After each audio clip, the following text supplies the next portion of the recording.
দেখে মনে হবে কানের ভিতরে কোনো কিছু আটকে রয়েছে, তা বের করা হচ্ছে।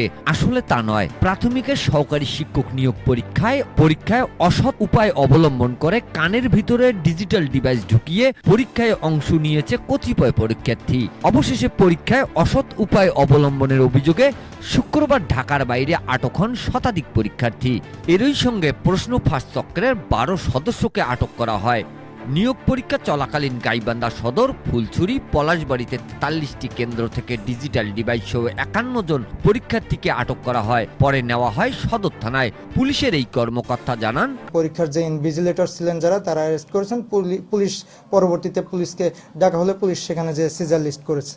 এই চক্রটাকে যাতে আমরা ধরে ফেলতে পারি, চক্রের নিশ্চয়ই পেছনে কেউ আছে, একটা বড় ধরনের চক্র কাজ করছে বলে আমরা সন্দেহ করছি। তো চক্রকে ধরার জন্যই আমরা নিয়মিত মামলা নিব তাদের বিরুদ্ধে। দিনাজপুরের 11টি কেন্দ্র থেকে 16টি ডিভাইস সহ 18 জনকে আটক করে পুলিশ ও প্রশাসন। পঞ্চগড়ে ডিজিটাল ডিভাইস সহ এক নারী পরীক্ষার্থীকে আটক করা হয়। যশোরের আটক করা হয় 2 জনকে, একজনকে দেওয়া হয় 15 দিনের কারাদণ্ড। নওগাঁয় প্রশ্ন ফাঁস চক্রের 7 সদস্য সহ 17 জনকে আটক করেছে জাতীয় নিরাপত্তা সংস্থা ও গোয়েন্দা পুলিশ।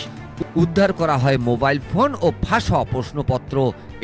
এছাড়া রংপুর মেট্রোপলিটন মহানগর গোয়েন্দা বিভাগ ডিবি পুলিশ মহানগরের বিভিন্ন স্থানে অভিযান চালিয়ে 5 জনকে আটক করে।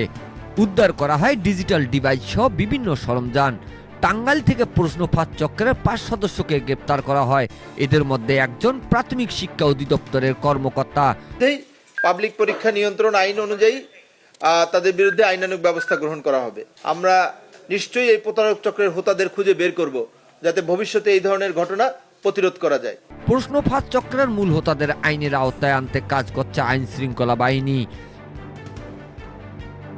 Mizanur Rahman, DRS news.